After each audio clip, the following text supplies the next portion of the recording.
Vamos pensar agora na nossa forçante para o circuito, se ela tiver a combinação, né, da função senoide, seja uma função senoidal e exponencial, ou uma senoide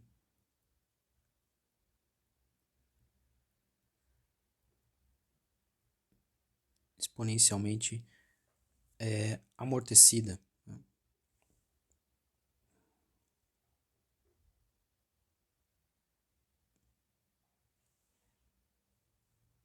Então a forçante do circuito ela tem um comportamento senoidal, é uma senoide exponencialmente amortecida. Então o potencial desse meu circuito eu vou representar uma função v de t, tendo uma amplitude Vm, ela tem a parte vezes uma exponencial, que a gente vai chamar sigma t, né? E uma parte senoidal ou cossenoidal, ômega t mais θ.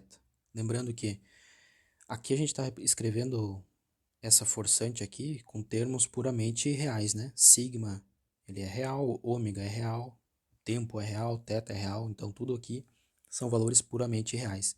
Quando agora a gente quer representar ela em função de uma frequência complexa, que a gente chamou de S, né?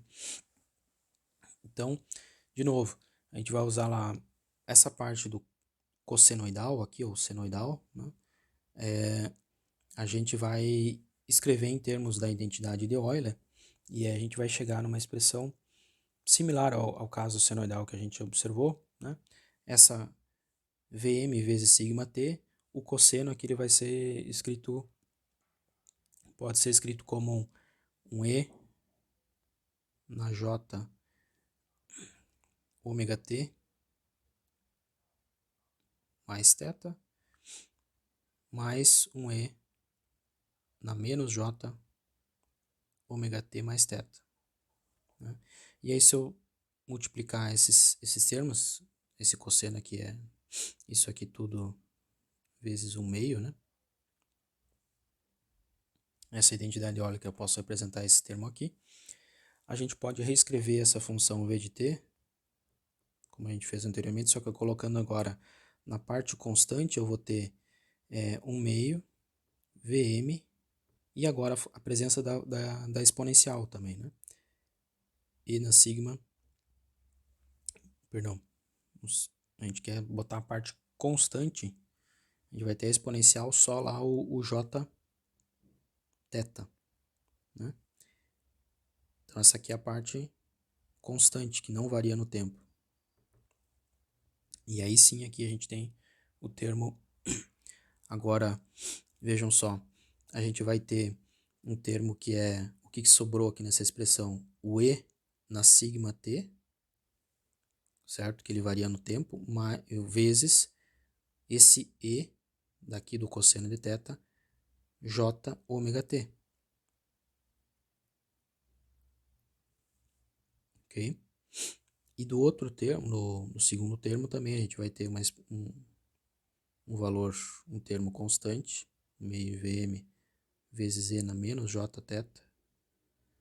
E aí vezes, de novo, aquele termo, o E na sigma t, vezes um E, agora na menos j ômega t. Né? Então esses dois valores são constantes aqui, ou seja, eles não variam no tempo, né? E eu posso representar lá como chamados meus K1 e K2. Né? E esse termo aqui, ó, agora ele tem o produto, né, de duas exponenciais. Então o que ele representa? Eu posso agrupar eles em um termo só. E aí eu tenho o produto de mesma base, eu somo os expoentes, né? Então eu tenho sigma, e aqui eu tenho t em comum, mais j ômega, para um desses termos, vezes t, tudo isso aqui vezes o t. E para esse termo aqui eu tenho o E, e aí eu estou somando sigma menos j ômega vezes t. Né? Então eu vou representar a minha função v de t, meu potencial em função do tempo, como, de novo, como essa constante K1, né, vezes agora essa parte exponencial, né, ó, exponencial de S1 vezes t, mais uma constante K2 vezes exponencial de S2 de t, onde K1 é todo esse termo, 1 meio de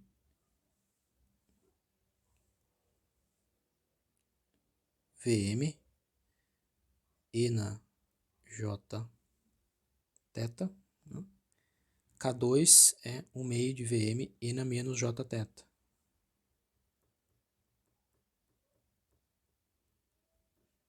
São termos constantes, né?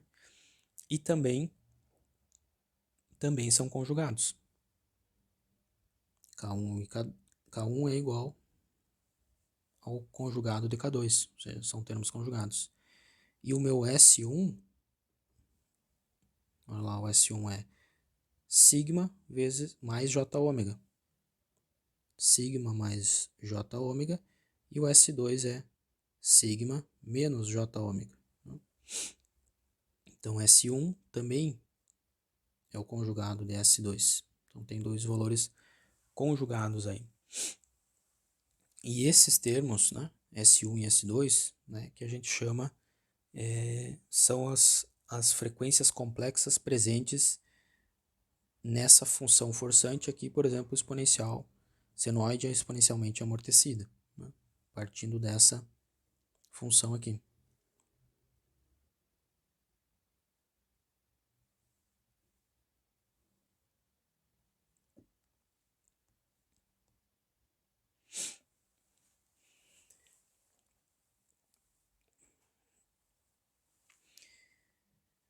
Então, se a gente pegar esse caso, né, essa função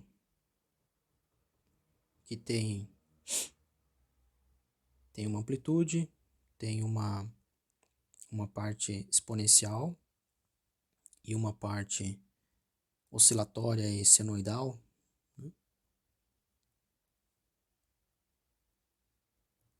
eu posso também escrever ela, né, dessa forma aqui, como uma soma de duas exponenciais, sendo que esses K1 e K2 são valores complexos, né, são constantes, imutáveis no tempo, mas são complexas, e são conjugados. E esses termos exponenciais, eles têm um expoente que também é constante, né, mas aí ele é multiplicado pelo tempo, então a exponencial é que ela varia no tempo, mas o termo S1 e S2 eles são constantes no tempo e também são conjugados. E aí a gente tem essa noção, ou o que a gente chama de S, uma frequência complexa, né, porque ele é um número complexo. E aí eu posso representar, a gente pode, partindo dessa expressão aqui, né, para um potencial V de t, potencial em qualquer instante de tempo, com essa forma, com essa forçante aqui, né, um Vm vezes exponencial de sigma t vezes cosseno de t, a gente pode representar os casos mais comuns que a gente tem em análise de circuitos, né? Se a gente tiver o caso de... esse aqui a gente pode chamar a forma mais geral possível, né, ou a forma de onda, a forçante mais geral possível.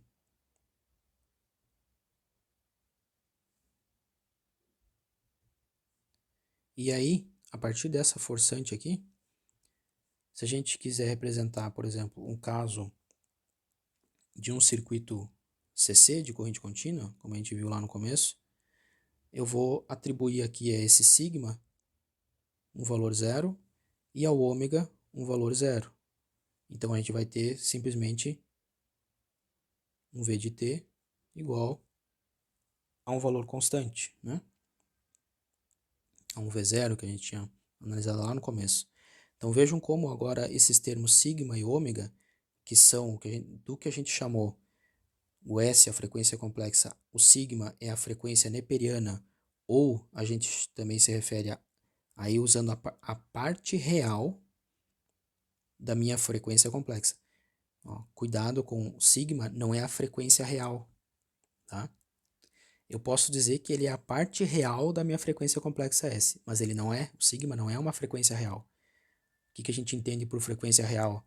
É o F, né? O F é a nossa frequência real lá de um circuito de 60 Hz, por exemplo. O F é a frequência real desse circuito, que ele oscila. Então, cuidado aí para não confundir ou não usar os termos de forma equivocada, tá? O sigma a gente chama de frequência neperiana, é o termo correto, mas a gente pode também chamar de a parte real da minha frequência complexa S, né? Porque é um número complexo que tem uma parte real e uma parte imaginária. E o ômega ele é a frequência radiana, né? Ele está associado sim à variação do cosseno lá, ele está associado à frequência real, tanto que o F, né, melhor dizendo, o ômega ele está associado à frequência real que sobre F. Então ele tem uma associação com a frequência real no meu circuito F. Mas a gente chama de parte imaginária da frequência ou simplesmente frequência radiana da frequência complexa S, né? E ele é dado por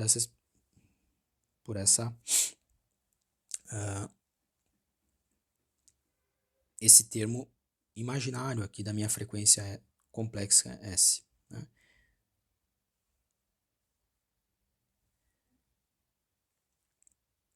Então, se eu quiser, a partir dessa forma geral aqui, né, dessa função geral, né, eu consigo representar o caso do circuito CC.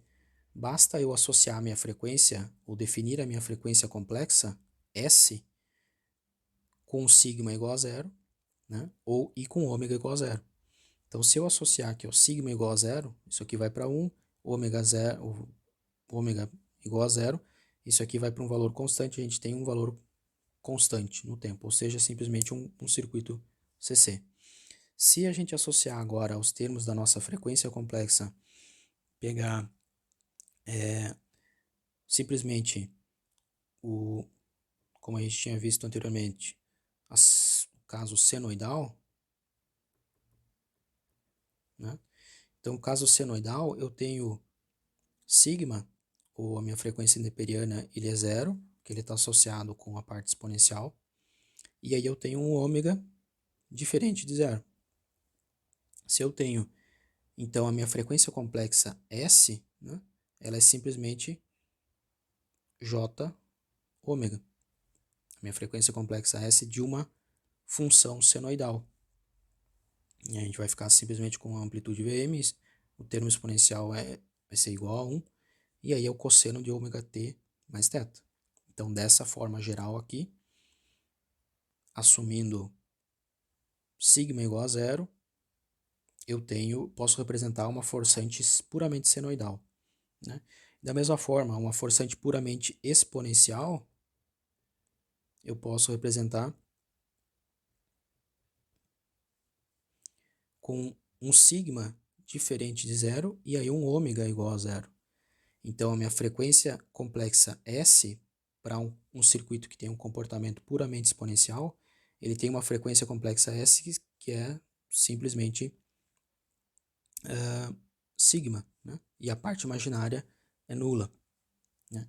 Então, aí, né, o que a gente quer, o que eu quero analisar aqui com vocês dessa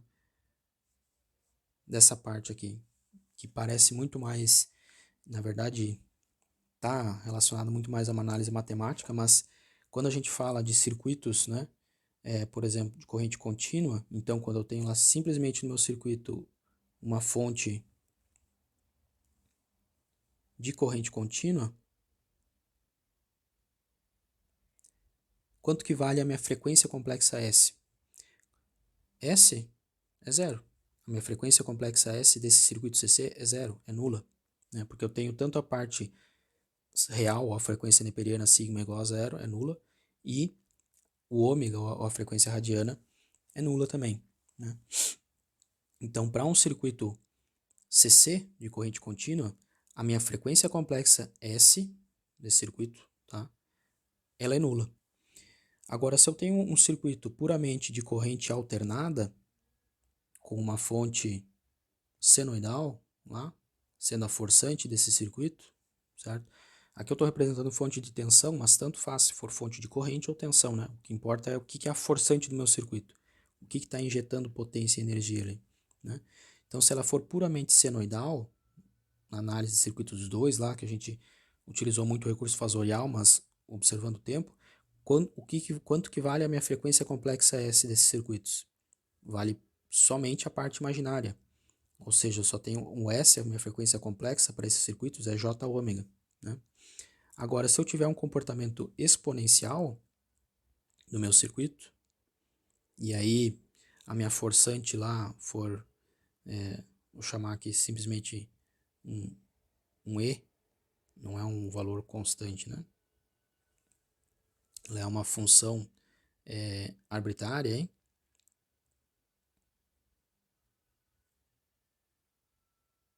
Um E na sigma t, a frequência complexa que eu tenho associado a ele, a essa forçante, seja lá um circuito de carga e descarga, RC ou RL, né? Então eu tenho a frequência complexa S, ela tem somente a parte real dela, ou o sigma, né, que é a frequência neperiana, né? Então, o que a gente está tentando associar aqui? A gente está tentando ver, né, ou analisar o que é o comportamento, o que representa esse novo termo que a gente chamou aí de frequência complexa S, tá? E essa frequência S aqui é justamente o ponto mais crítico aí que a gente vai utilizar para quando a gente quer determinar qual que é a resposta ou analisar os circuitos, né? A resposta em frequência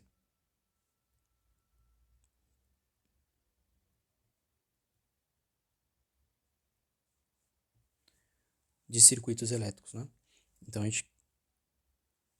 essa aula aqui, né, é unicamente com o objetivo da gente tentar analisar ou tentar entender o que representa esse termo que a gente chama aí de frequência complexa S, porque ela não é o que a gente está habituado a, né, a gente fala de frequência, e sempre, acho que naturalmente, intuitivamente, vem à cabeça de todos aí uma forma de onda que se repete no tempo, né? E a gente tem lá uma forma de onda, acho que o caso mais comum da gente pensar é uma frequência que se repete como uma senoide, né? Então a gente tem lá a frequência de 60 Hz, frequência de 30 Hz, 120 Hz, o que for.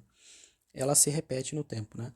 Mas isso é o que a gente chama da frequência F, ou a frequência real, né?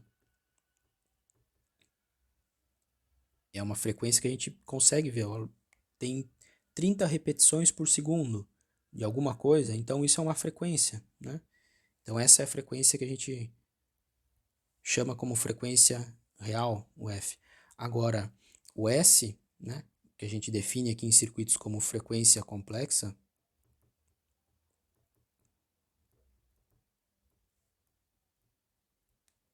ele tem uma representação matemática, né, de comportamentos